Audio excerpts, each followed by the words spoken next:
My name is Robin Brown. I am the CIO for Protein North America at Cargill, and I have the distinct pleasure to interview Cate Heaman today. So Cate is the founder of Prelude Solutions. This is a woman-owned telecommunications consulting company. Cate's been in the industry for over 25 years. She leads the Prelude Solutions team in helping organizations optimize the communications platforms their businesses run on. As Cate gave me an overview of her company and her services, I took away two distinct things. And the first one was what I really like. She encourages her team to define and identify their own core values and Prelude's core values. So when you intersect them together, that really helps understand how they're going to deliver to their clients. So that really resonates with me. If you can do that well, that means you're going to understand the business very well and the opportunities at play. The second thing that stood out with me is they focus in on examining intrinsic drivers of success. So what that means is that's mapping your corporate cultures and the core values between their clients, but also the technology companies that they're recommending. And that's a big piece of it. If you can make that connection and do that mapping correctly, that's going to be a successful relationship during an implementation of a project. So that holistic approach really delivers not just change that works, but truly change that lasts when you have those lasting relationships. So that's why Prelude's client list has some of the companies such as Adient, Capital One, American Water, and Campbell Soup. It's an enlightening approach to technology consulting that makes Cate the perfect person to talk about the changing nature of partnerships in tumultuous times. We've been through some tumultuous times, so this is a great perspective that Cate is going to bring on how corporations are thinking about partners and how technology corporations or partners are situated to meet companies' corporate needs today. So welcome, Cate. Well, thank you very much. And if we're gonna do this, we're gonna have to do it right. Oh, Angela did say you have to have a little humor chat. and leadership. I love humor it. and leadership. Okay, Yes. Now all we need is the wine glasses with the ambiance. Well, where's Anne? I'll take I think I have a third of that wine in my house. So thank you very much. Nice introduction. I love it. So we're going to jump right in. So historical impacts changing the way business gets done Yes. means massive recalculations of strategies that have already been in place. So what trends are you seeing that are driving how and why companies would turn to technology partners? So first, we talk about this talent scarcity, okay? And it's real, and it's imminent, and it's here today. And it started in the pandemic, and Angela Yoakum said this morning in her fireside chat, I want to hire people like us, meaning her team, and that's exactly where you want to look to your partners. You want to look and hire partnerships and hire partners that are culturally aligned with your team. And that's really one of the number one things that any organization wants to protect. They already have a scarce group of individuals. The last thing that you really want to do is have them infiltrated by a partner that really doesn't align culturally and isn't part of the team. We always talk at Prelude as when we approach our clients or prospects, we always say, we want to be an extension of your team. And we use those words. And you want to look for partners that do that as a first. So we'll start off there. Yep. I think that's really important because I know at Cargill we have the largest program that's going on in the company. It's an ERP program with a company that's in this room today, and they are our delivery partners on this. And we can't tell who's internal versus a partner because it is an extension of our team. So it's so important. It is. It really is. It feels like we've gone through a very cultural shift through digital transformation during the pandemic. I think it changed a lot of things in how we interact. What technology requirements are driving corporations to work with knowledgeable partners now? So let's first start off with the fact that over the last 3 years, let's look at who our partners have been and who our partners are today. So January 2020, right? Everybody, and I'm sure you went through this as well, you probably spent 6 to 8 months with planning your digital transformation and then your technology roadmap, right? And then March 2020, you planned a 24-hour by 24-hour by 24-hour digital transformation. We roadmap. sure did. And it was, everything went out the door and everyone went in the doors at that time. So you had that. And then here you are again today, in January of 2023, another whole new world. We have this hybrid. And now you have your next new roadmap of 1 to 5 years of your digital transformation and technology roadmap.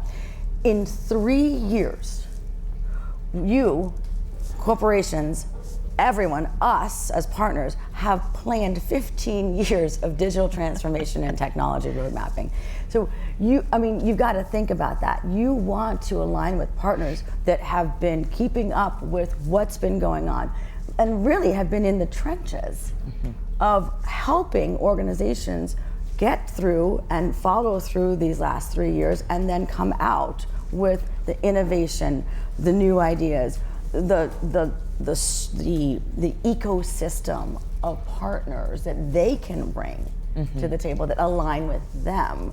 So that's, you got to look at what's really gone on in the last 3 years. Yep, and I think coming out of that is really important to understand what those opportunities are, Absolutely, right? absolutely. What about automation, Internet of Things?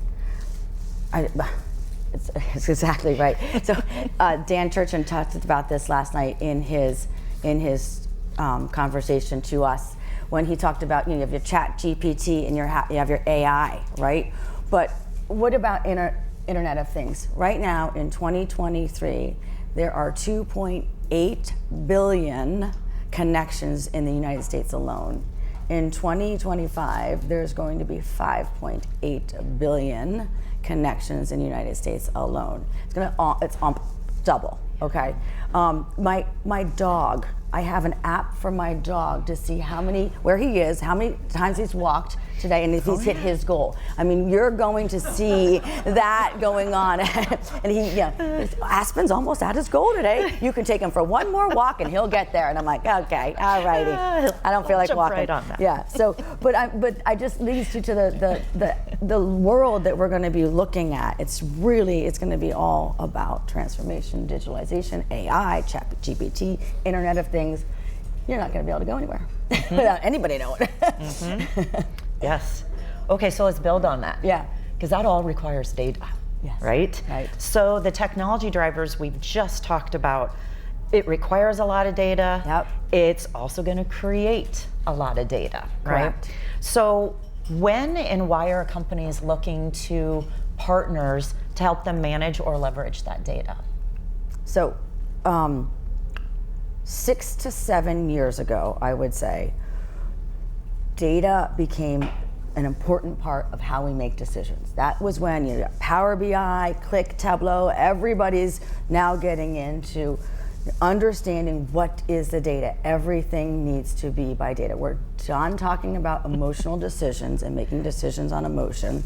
I did that in my first company, a lot of it. It's way before 6 or 7 years ago. And emotional decision making. So you're seeing this, departments are making decisions based on data. We talked about it in the last panel discussion. Data-driven leadership.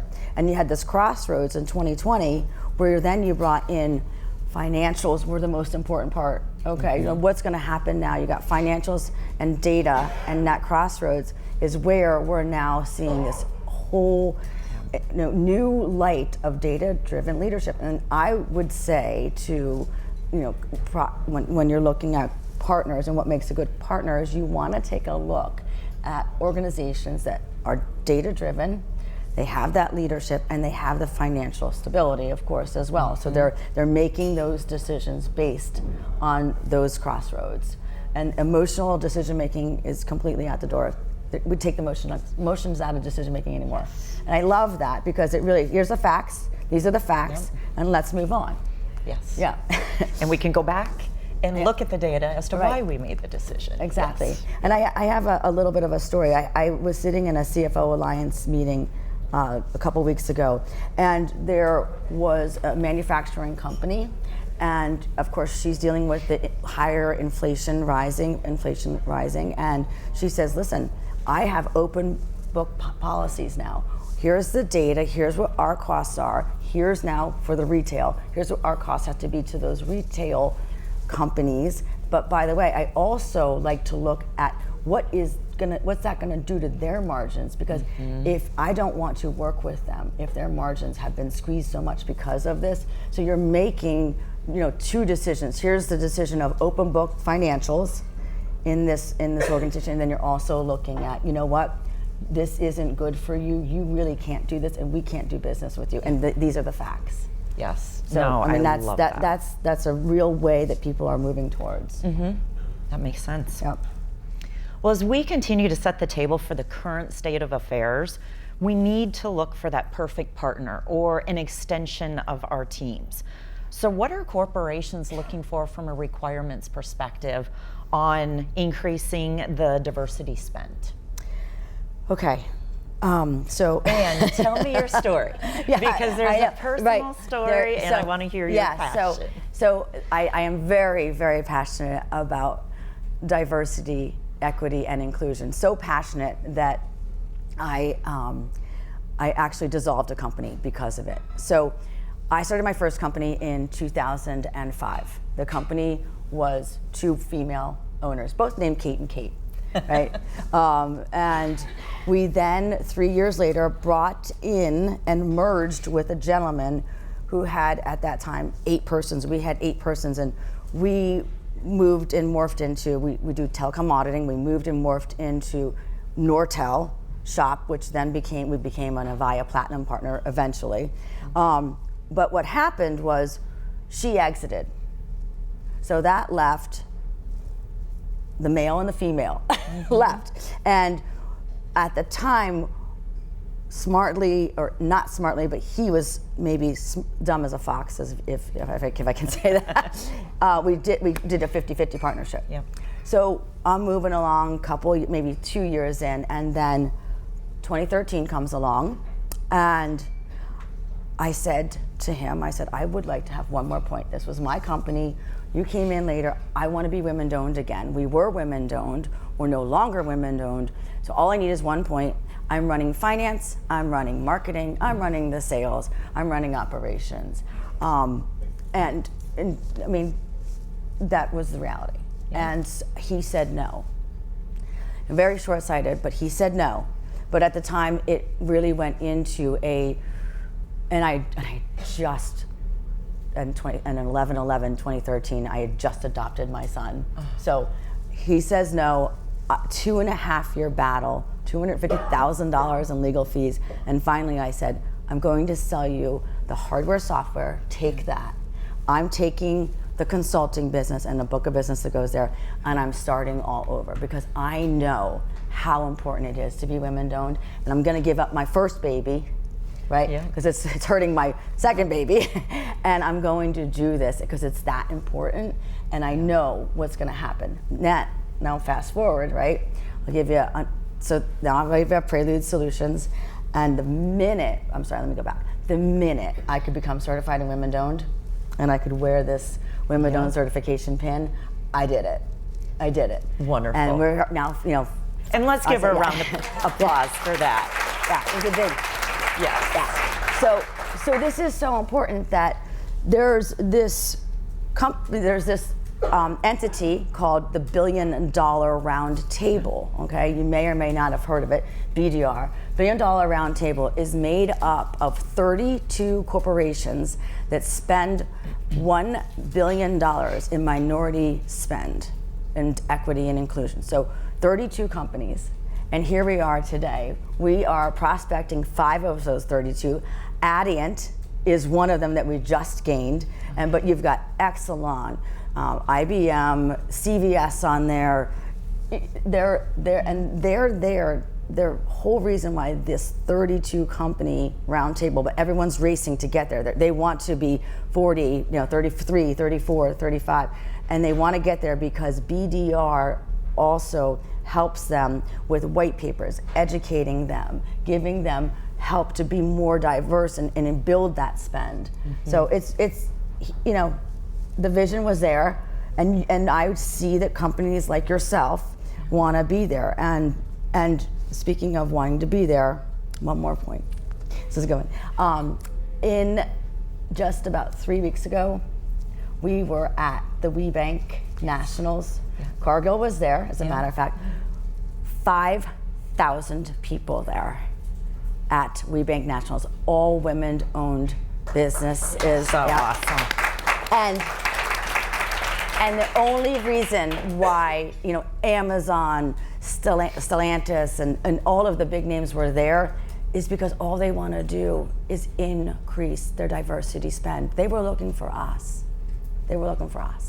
And therein lies why I went through hell. You had a voice. Yeah. You stuck to your values. Those are your core values, right?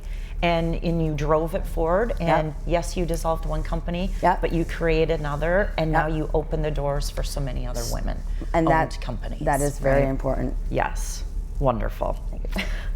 So diversity objectives are on one item on the partner shopping list. Yeah. So tell me what the top 3 things that corporations are looking for in their partners.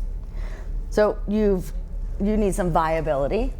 Okay. So you want to make sure that they're not dealing with talent scarcity as well, right? That you need to know that if they're going to be an extension of your team, they can really truly be an extension of your team.